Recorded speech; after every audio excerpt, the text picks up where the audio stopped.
Well, hello there, and welcome to the Poetry of Healing show. I am so happy that you are joining us today.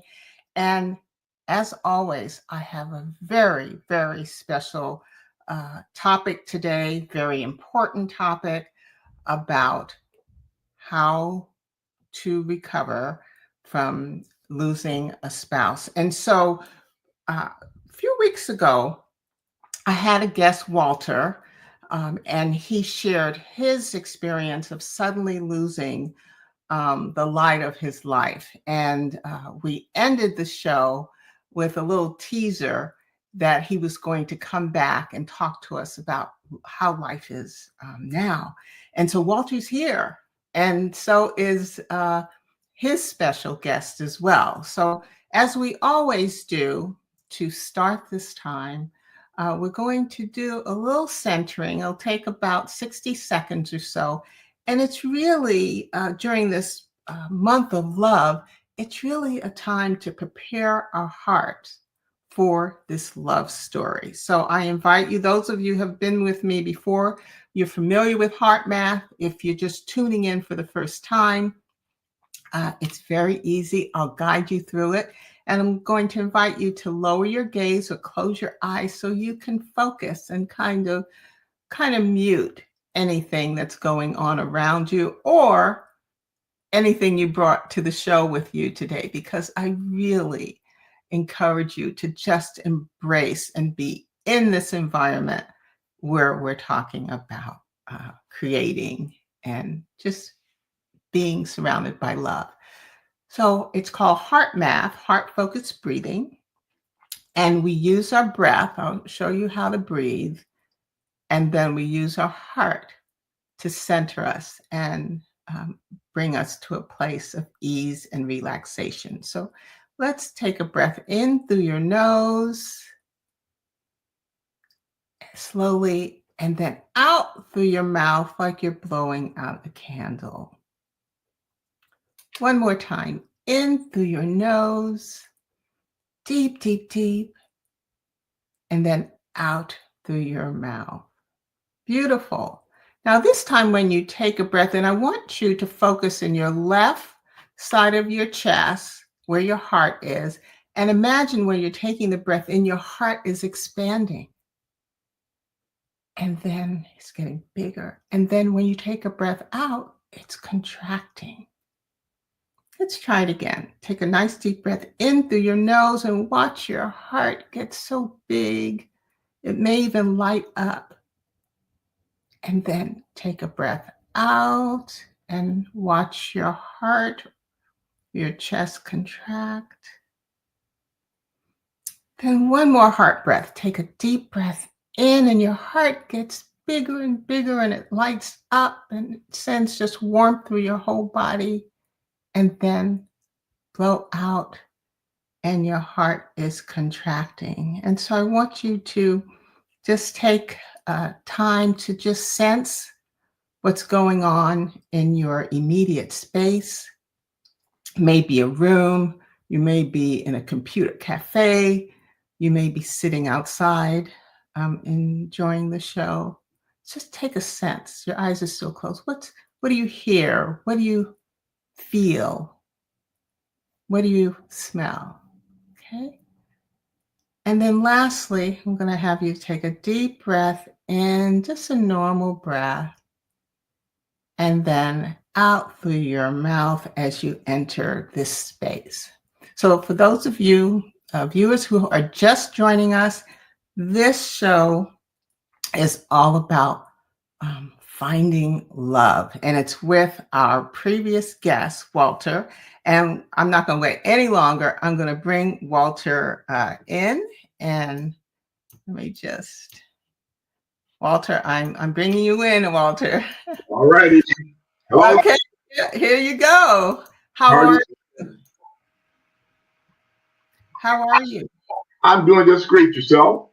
I'm great. Well, the last time you were here, I'm going to put up the I'm going to put up thumbnails so viewers might remember. So the last time you were here a few weeks ago, we talked about healing from the heartbreak of losing your wife suddenly. And so I'm also going to add here. So for those of you who were not able to view the show, or you want to share it with someone, you can scan the QR code and it'll take you right to the show, or you can just take a picture and keep the link so that you can watch it later. So I'm gonna put this up again during the show, but just so that you'll have a sense. And we're gonna catch up a little bit, so you'll be fine not having watched part one before we get into it. So Walter, I'm so glad that you agree with that, because the story, I'll tell you, the story touched so many hearts, and your segment had 4,500 plus views and almost 5,000 views. So it really, tells us that there's a great interest in this topic of being a widower. But the last time we talked about loss, this time we're going to focus on love. And you've walked a very powerful journey, and we left off at a turning point, and we're going to get into that. But before we get into that, I'd like to introduce someone who has had the same experience. So let's bring Maxine in. I'm going to bring Maxine in. Maxine, I'm bringing you in. Okay. Here we go. Okay. Welcome, Maxine. Thank you. It's nice to be here. Well, I am so glad that you two agreed to come as well, because you have a similar story of losing a spouse. And so just share a little bit about your story, I'm going to ask you to just share what you would like about your journey of becoming a widow. Well, I had a very long marriage. I was married 58 years, and I got married very young. I was a teenage bride. And so I sort of grew up with my husband. And over the years, we experienced a lot of the normal marriage things, as ups and downs as people go through in and out of love, all of those things that people do over a long period of being together. And it was the fact that he became ill late in life. He had been healthy. Both of us had experienced great health throughout our marriage, and never any catastrophic situations or illnesses, any of that. And then in the 57th year is when he became ill. And he had, turns out that he had idiopathic pulmonary fibrosis, which is scarring of the lungs. It impacted his breathing. And then as time went on, we found out that he had bladder cancer. So there's sort of one thing after another that came up. And so he was in and out of the hospital for just about over 8 to 10 months. Mm-hmm. And so obviously I had a period of grieving prior to his loss, because I had the loss of intimacy, the loss of his vitality, all of that. I'm watching him sort of deteriorate right before my eyes. He was a big man. He was 220 pounds, 6'3" guy. So he was big. And he went down from 220 pounds down to 100 and something. So that just gives you an idea of how much weight he lost, how his health deteriorated over time. And having to witness that after having been with someone who's so vital, so, he was so robust, and just really into life, interested in everything, always wanted to be on the leading edge of technology. Any new thing came out, he wanted to be a part of it. So it was difficult for me to see him lose that interest in living and to lose that vitality that he experienced for so many years. So I had my situation is different from Walter's in that, for him, it was a sudden loss. In my situation, it was a gradual over time. And I witnessed him, sort of losing the will to live, losing his vitality. So that was really pretty difficult. And I think that the grieving process, again, started for me before he actually died. Yeah. Well, Maxine, thank you so much for sharing your journey. And I can assure you that there are many viewers that are listening to your story, and it's their story as well. And I just encourage you viewers, if this is your story or you know someone whose story is like that, as Maxine explained, that you stay and you listen to their journey, because it does evolve to something very, very beautiful. But again, thank you, Maxine, for sharing that. And the other thing I didn't say, I usually have our guests introduce themselves, but we're just so familiar. We're here having a conversation, but I have known Walter and Maxine, Walter longer, but Maxine for a few years now, and I knew both of their spouses. And so we're talking about incredibly beautiful, caring, loving spouses that were bigger than life. Your husband, Maxine, was truly really bigger than life. And and Walter's wife, though very quiet, she was also bigger than life. She lit up any room she entered. So you were both blessed with incredibly wonderful partners. So thank you. So what I'd like to do, I made some questions just to get the conversation started.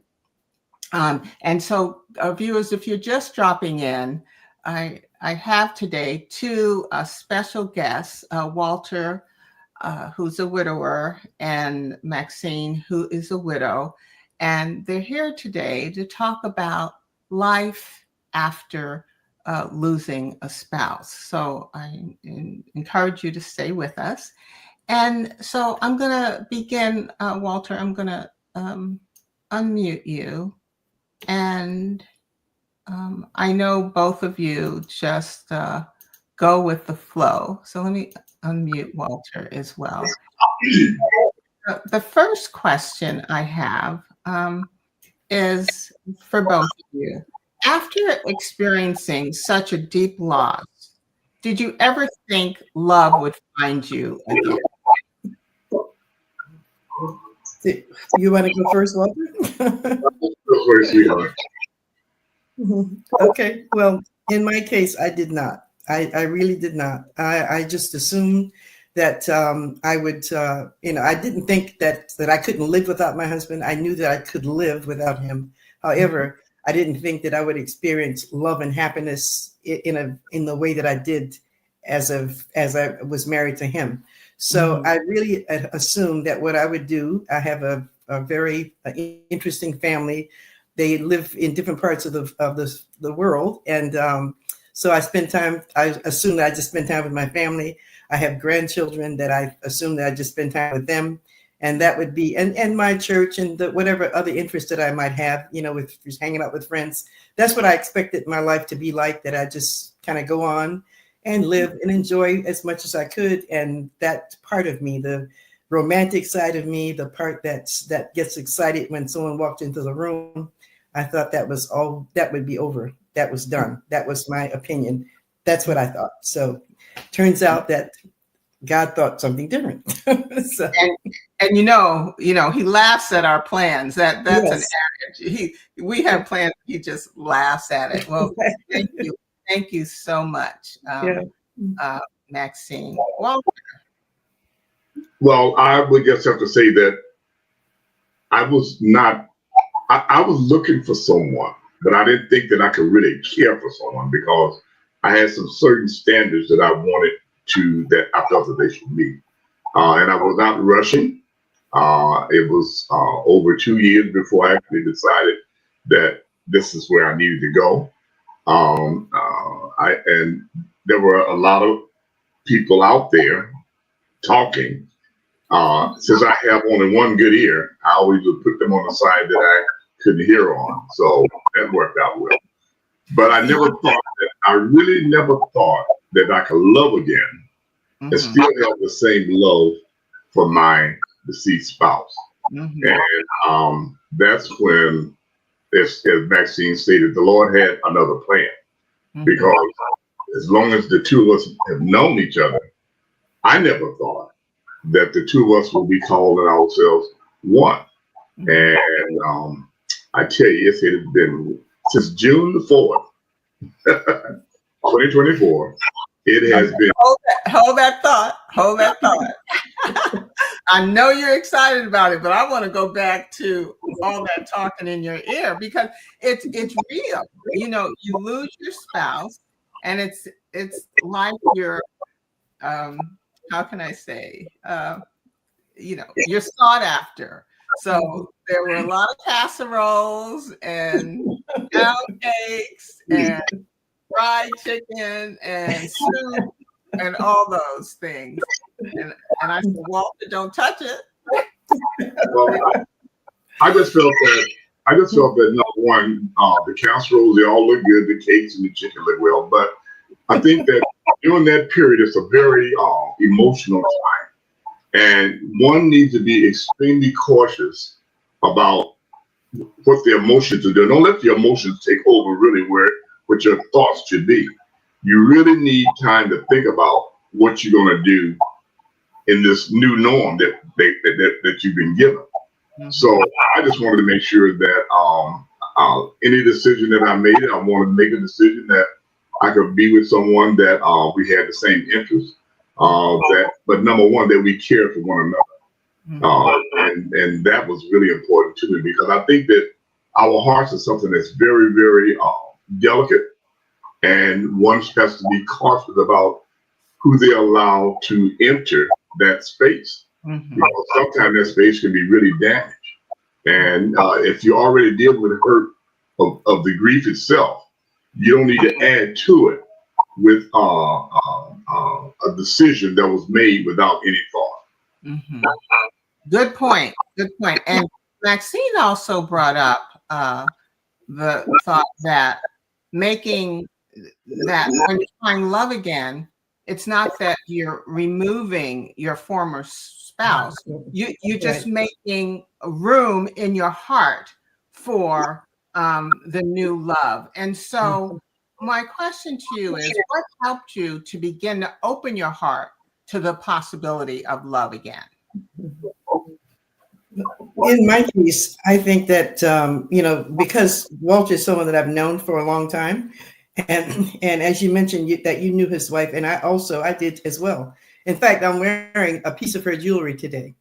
I'm wearing a necklace that Gaynell used to wear. So I'm wearing a piece of her jewelry. That's because I knew her, and I knew that you know what a wonderful person she was, and knowing Walter and seeing how he cared for her over the years, and the way he treated her, the way she treated him. So I knew that I was in the presence of a good man and a caring man. So that part was okay with me. However, I had to get to know him in a different way. You know, I knew him as her husband, and I knew him as a colleague at work. You know, we worked together for a while. So that's how I knew him. But then I had to come to the conclusion that I need to get to know him in a different way. And so basically, I think in my mind, and I guess in my heart, I just sort of surrendered to the fact that I was going to allow him into my life. And the fact that I had seen him in action, I knew who he was. I didn't think that he would do anything foolish, that he would hurt me. So I decided that I would allow him into my heart as well. And so that was really I didn't want to meet anybody new. So that was the other thing. I didn't want anybody saying to me, oh, I have someone I want to introduce you to. I think they're this or that. And I just didn't want to go through that whole craziness of vetting and all that stuff and having someone tell me about someone and then I'd meet him and be disappointed. So I stayed out of that whole craziness. I didn't do any of that. And but I already knew him. So I just had to get to know him in a different way. And it was just like peeling back an onion. You know, there were layers that I didn't know existed with him. So I got to know him, in a different way. The idea of a romance with someone that I'd known for so long, and I thought, wow, this is different. And so it's just kind of gradually we got to learn more about each other, and we got to be close to each other, in ways that I had not ever expected. So it's been a romantic journey, in my opinion. And I didn't think that I'd have that feeling of excitement again about a man. I just assumed that I've actually thought of Walter as someone who I'd maybe asked to take me to a play or to be an escort for me, because I knew he was a good man and I could trust him. So I assumed that would be our relationship. But then it turns out that it got to be a whole lot more than that. And that's the part that was surprising and pleasantly surprising. So it's now when he walks into a room, my heart quickens. When I see his face, I get a little excited, and to have that kind of that adrenaline rush when I'm around him, that is something that I never thought would happen again, because that was what it was for me as married to my husband for years. I mean, when he entered a room, I would always feel a little excitement, and it's the same thing now. I'm getting that rush when I see his face and when he's around me. So, and that's the part that is so exciting at this age. To have that kind of excitement is just incredible. Well, Maxine, you just opened the floodgates. So I am gonna, and I knew it would happen. So I want, because we haven't officially said it, but I'm going to unmute Walter. And Walter, will you make the announcement about you two, please? As she stated, we did not know one another in the sense that we know one another now. We knew each other from a professional standpoint. As she stated, we knew each other's spouses. One of the things that I thought back is that we were interacting, and we were both proud to wear our wedding rings, still wearing our wedding rings. And we're able to talk about our mates to one another, that is no jealousy or no hang-ups there. So that, I think, is very important. I think that even drew us even closer together. But I have to say that because she was in banking and I was on this board, we had some funds that needed some attention, as well as, for investment. I just decided to give her a call, and because I knew Arnold was probably bugging her to death about getting deposits. So I said, Arnold is my husband. Yeah.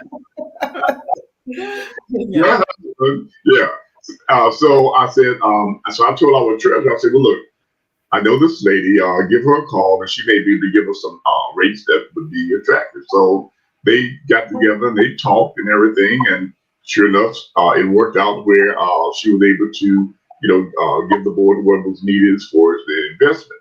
And so because of the type of person she is, she decided to invite me to lunch and to thank me. So she invited me to lunch. I met her at this place. Nice, I was spot of garbage. But we met there and we had a nice lunch, but I was parked away from quite away from the restaurant. So she decided, she said, well, I'll give you a ride to your car. So I said, well, fine. I didn't feel like getting my steps in that day. So I decided I would take that offer right into the car. So she took me to my car. But before I got out, I said, I'm just going to show a little thing. So I decided to reach over to give her a little peck on the jaw, thanking her for doing it. But she brought the jaw to me. I said, this may be something. All right. Then the next time she called me, she said, well, after church, would you like to join me for brunch up at Sequoia Country Club? I say, well, sure. Well, I thought that was good because then I wouldn't have to worry about preparing a meal. So I thought that was good as well. So we met up there.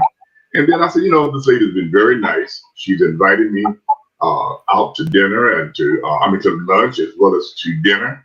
I said, well, I'm going to invite her over to my house for dinner. So I prepared a nice meal with candlelight and all the above, and trying to, set a nice atmosphere, but nothing to where it was just going to be just a dinner and a thank you. Well, I talked to myself. I said, am I going to kiss this lady? I was putting my nerves up to kiss this lady. So Some people say, well, what do you have to lose? The worst thing you can happen is that she can slap you and walk out the door, okay? So I got me a good kiss, and that was kind of like the start of things, okay? Okay, And we this is a PG show, so I'm gonna cut you off here. But I am on a serious note. I just want to say that viewers, if you have just joined us, we are talking to Walter, who is a widower, and Maxine, who is a widow. And we were just describing how the two of them came together in a romantic relationship after knowing each other professionally in the banking system for over 30 years, I think, that you guys knew each other. Is it 30 years or is it longer? Yeah, it was No, 30, 30 years. And there's so much that came out of both of your stories, but I do want to say that viewers, if you heard the story, Maxine was the inviter. Okay, so she invited twice. So it's okay. It's okay to step up. You see what you are attracted to, and just gently make that invitation. And you can sense, because Walter had it in his head anyway, but sometimes we have to give our men a little nudge. And so she gave a little cheek, right? And it just gave him the green light to invite her over. And Walter's a great cook. Maxine's a great cook. So all this is all good. And Walter, I have to hand it to you. You set it up. You had candles, and you had China, and you had everything going on. So what I do want to do, because I'm going to make a little switch here, but Walter Maxine has shared what drew her to you. So I'm going to ask you, what was it about Maxine that made you stop and take notice and pursue? well, I always look for the you have the woman, the girl, the female, but I always look for the lady in a lady. And what I really like the fact is that she always conducted herself in a very, she was always professional. But I'm coming from a lady, like, I mean, I love the way she dressed, I love the way she looked, I loved her heart. I would hear her talk about her family. I would hear her talk about things that she was involved with, and she was doing all that from the heart. And I say, God looks at our heart, and so I say, I feel that I could trust her with my heart, to whereby it would be handled gently and carefully, and there was no hurt there for me. So that's what kind of I watched how she, invited me to lunch and all that. It was not a big casserole. It was not big. If I didn't go, it's like, I don't. That's cool. But it was presented in such a way to where I felt comfortable with it. I did not feel that she was hitting on me or trying to lure me in. I just felt that she was just showing her, that she was thankful for what I had done with introducing to our treasure. But I felt the good vibes, okay? And so, like I say, we just kind of like looked at each other and eyes, so now we both excite each other.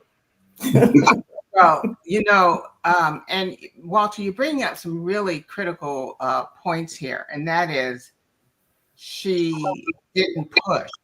She didn't, she wasn't too much. She wasn't overbearing. She came from a place of being authentic. And but I did say, when you two told me the story, I said, Maxine, okay, you invited him out for lunch twice or out for a meal twice. Couldn't you just have picked up the phone and thanked him? But she had another plan. But what I want to do, because you've said so much, I want to share. Let's see if I can do this. So again, Walter's full story, you can see it here. Either scan the QR code or take a picture and go to that site, and you can see his full story in part one. So what I want to do, let me see if I can do this. Okay, so separately, you two had a beautiful life. So I'm going to show you some pictures, and if you can just give us a footnote of what, where, and what time this was for you. So Walter?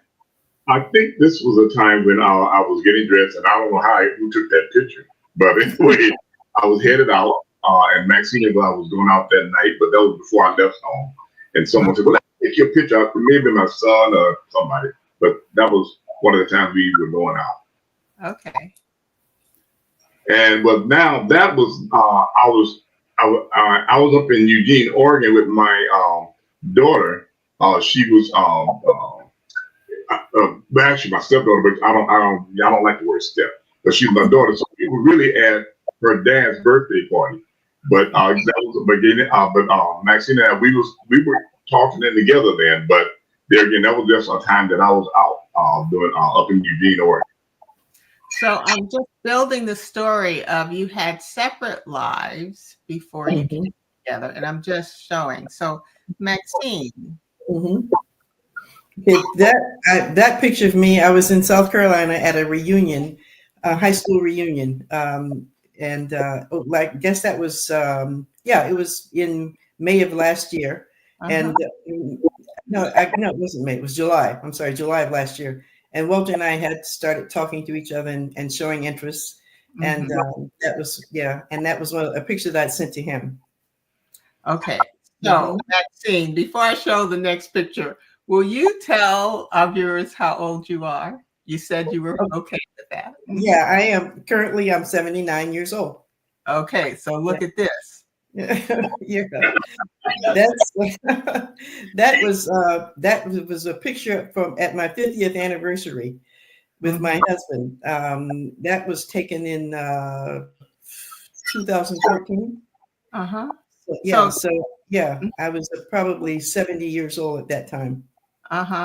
But Maxine, I think you have frozen in time. You're ageless because you still look like this. You are just absolutely gorgeous. So thank you.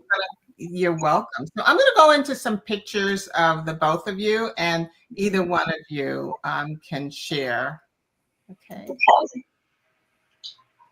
That was our first date. Yeah. That was over at States. Okay. Yes, States. Okay. So, Walter, I'm going to ask Maxine to take over the narration because of the sound. Okay. All right. Okay. And when you want to pipe in, just raise your hand and give me the signal. Okay. All right. Okay. Well, okay. We were invited to a birthday party. This was probably the first time that we actually went out together. We went to a birthday celebration for a young lady, and as you can see the background, it was near the water. It was in Alameda, right there on the water, and that was actually the first time that we had gone out together, so that people knew that we were seeing each other. That was kind of like our debut to the public. Well, since you're bringing that up, I'm going to bring Walter back because I have a question. And how did your family and friends respond to this union? So I'm going to go first because Maxine had been telling my husband and I, and my husband has known Walter since their kids were in elementary school, and now they're children in their 40s and 50s. So they've known each other a long time, and he's known Maxine for quite a long time. Anyway, they invited us to dinner. Maxine did, to meet her new friend, but she didn't tell us who her new friend is. And they came separately to where we were having dinner. And so Maxine was there and we were chatting. I said, Maxine, where's your friend? What's happening? And then her friend came in and I almost stopped breathing. You guys can explain it better. But I'll tell you, my reaction was so strong and so happy. I was speechless because I know these two beautiful individuals, and to have them after their losses come together in the way they did, I was just speechless. Do you want to say anything about my reaction? Yeah, it was surprising to me that you were so surprised. But Arnold kind of said he felt that it was Walter. Arnold thinks that he felt like he knew who it was.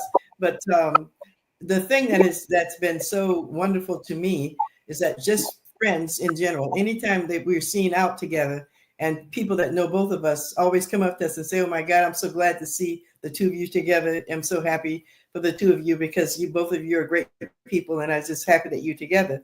And then when Walter went to South Carolina with me to meet my family, they really immediately embraced him. They just could sense what a good guy he is.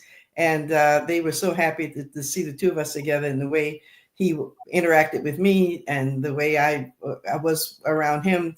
They could see that I was happy again.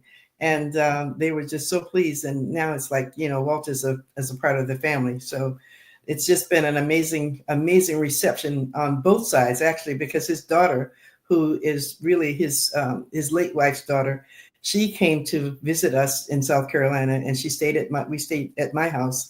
And so now, she has embraced our relationship as well. So it just means so much to me that so many people are happy that we are together and that we are enhancing each other's lives. Let me get ready. Go ahead, Walter. Mm-hmm. I have to say too that on my family, we had a dinner here, and my nieces started calling Maxine Aunt Maxine. So it's all bonded very well, on both sides. It's just beautiful, beautiful. Yes, and I think the groundswell, at least for me, the groundswell of emotion was that the both of you are such great people, and to have you find each other was just overwhelmed. I was just overwhelmed with joy. So let's just go through some of you together. Yeah. Okay, that was at Sequoia Country Club. I think that photo might have been taken by you, Paulina. Oh, okay. All right. See, I can't keep up. You guys are world travelers. I just can't. I did take that picture. Yeah. That was the night of the dinner. Right. That's when I revealed to you who my new love was. Yes. And what about this?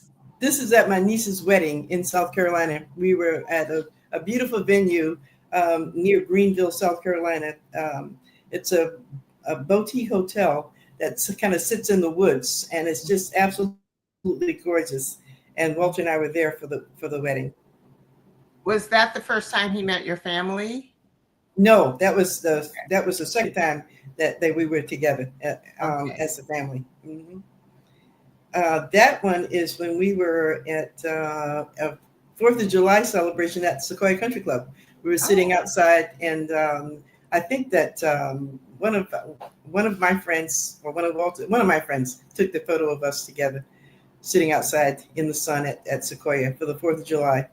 Mm-hmm. And the next picture is my favorite all-time picture of the both of you. That was at Christmas time. Actually, it was New Year's Eve that we took that picture. Uh-huh. Yeah, okay. Yeah, that's our New Year's Eve picture. What a way to start! What a way to start the new year. Yeah. So let me just see. Another question I have for you is, how do you honor your late spouses while embracing your new love? Well, in my case, I think that just remembering him, that's just remembering him, speaking fondly of him. And there's so many things, and Walter and I laugh about this all the time. There are things that I do that reminds him of his wife, and there are things that he does that reminds me of my husband. So whenever those things happen, we laugh and talk about it, because I'm thinking, oh my God, look like, are you channeling him? And it's the same thing that he says about me and his wife. So the way that we honor them is by never forgetting them. We talk about them, and in loving ways, and also in the ways that the quirky ways that they had about certain things that we both display. And so it's just, that is the way by keeping them in our hearts, we just don't forget them, and we talk about them often. And Maxine, I'm glad you're sharing that, because there may be someone listening that feels, if I fall in love again, then I have put away the pictures and never mention my spouse's name again. And you're showing us that it is part of the new relationship. Yes, So, it is. Yeah, Walter? you can't. Oh, I'm sorry. Go ahead. Oh, no, go ahead. Go ahead, Maxine. No, I was just going to say that you can't really. I mean, I can't erase 58 years of my life. Walter can't erase the years that he and his wife were together, and we still have pictures of each other. I have lots of photos of my husband and me together. He has the same thing with his wife, and then we have photos of ourselves, the two of us together. So it's like we're really just kind of continuing the history, and I think that people who truly do love and really are love. I love the romance that we have, and I like the romance that I have with my husband. So people who truly do enjoy romance and love, you don't ever want to erase any part of that, because there's nothing bad about any of it. And to bring it into this relationship, it just, to me, it enhances what we already feel. We've got the heart to love and the heart to want to share and to be together. And it has just transferred into this relationship between the two of us. We just sort of brought all that in with us. And I know that my husband would want me to be happy. And I think that Walter's wife would want him to be happy. And I think that the fact that we are showing each other the caring that we show, and just even the romance of it, I think that I believe that they're somewhere smiling and saying, okay, go for it, you guys. I guess that's sort of wishful thinking, but it is, I believe that, just because based on the fact that the two of them, knowing each of them the way I did, they were about people loving and being happy. So I think that that's how they'd see it. Well, Maxine, and I just am so thrilled and overjoyed that you're being so transparent. And you're saying that people in their 70s, and you're almost 80, you'll have an 80th birthday this year. This year. Even though you found the fountain of youth. So let's just be clear about that. That you can have a rich, loving, romantic relationship, even at this golden stage in life. Yeah. So, Walter, what would you like to I would just like to add that from a spiritual perspective, when we say, I felt that I just say, well, look, I can't have anybody else. I can love no one else. Danielle was all I had. Well, at that point, I had put her above my God. I can't do that. We should never do that, I don't think. I think that because God said he's jealous. And so there should be no other person of God before him. So with that being said, I think what Maxine and I have done, we have recognized the fact that we both still love our mates. But God has given us a continuous life. And the way that we deal with that, our continuous life, we can still show there's still love within us that can still be shared. And we have not forgotten our mate. So, we still, one can do that, but you got to put yourself in the frame of mind for it.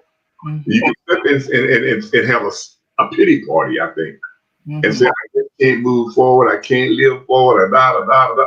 Well, all that, Maxine and I both had that. But we also had enough space in our minds for thinking about, yes, we can move forward in life because we're still here. And so by still being here, we should be happy. In these golden years, happiness is really important. And so the only way you're going to have that importance is that, first of all, you be thankful for God to give you the breath of life to see that day. And what we do with that day is really up to us. So we decided to use our day. Let me just can I share one other thing? Sure. You showed that picture of New Year's Eve. I have been telling Maxine, I said, babe, I say, I'm going to get an ear piercing. She said, no, you're not going to do that. You're not going to do that. Nope, not going to do that. So the next day, we celebrated my birthday, which was January 2nd. And she comes out of the room with this little package, little box, and I open it up and here 2 diamond-studded earrings. She said, I'm calling your bluff. So I said, okay, no problem. I say, tomorrow, you, Regina, and I will go and find an ear piercing place, whatever, and I'm going to get it done. I said, but there's a little caveat here. I said, I'm not going to wear 2 diamond earrings. I'm not going to do that. I said, but what I will do, I will get one and I will put it in my left ear. I said, so the extra one, you're going to have to put it in your left ear. And with the fact that I know you already have in your left ear, but then there will be a third one. I said, now, a lot of time people they give friendship rings, friendship bracelets, and all that. I said, but these diamond studs will represent our commitment to one another. And so I have my earring, and she has an earring in her left. So she really called my bluff on that, but I had been talking about that for some time. So but I couldn't do 2. So that's what we did. Well, I'm here to say, viewers, that I can co-sign this because I've seen the pierced earring in Walter's ear, and he said, "Oh, it didn't hurt." I mean, and so yeah, that's what love does, just makes you oblivious. Yes. Okay, so I have one last question for you, and that is, what would you say to someone who's afraid to love again after the loss of their spouse? Well, I would say, as I mentioned earlier, that you have to surrender. You really do. And that surrender doesn't just come surrendering to the other person, but it surrenders to your heart, to your God, really. It's the God in you allows you to express yourself and just kind of relax and open your heart. Because it's, as Walter mentioned, we are still here. We were left behind, and we're here, and we have to live our lives. And to surrender to life, surrender to love, just to kind of, and you obviously have to be cautious of who you are allowing into your life. Pay attention to whoever it is that you happen to meet, and watch how they interact with other people. Watch how they treat other people. And when you see that you found someone who the values are similar to yours, then just let it go and open your heart and allow them in. Thank you, Maxine. And Walter, what would you like to add?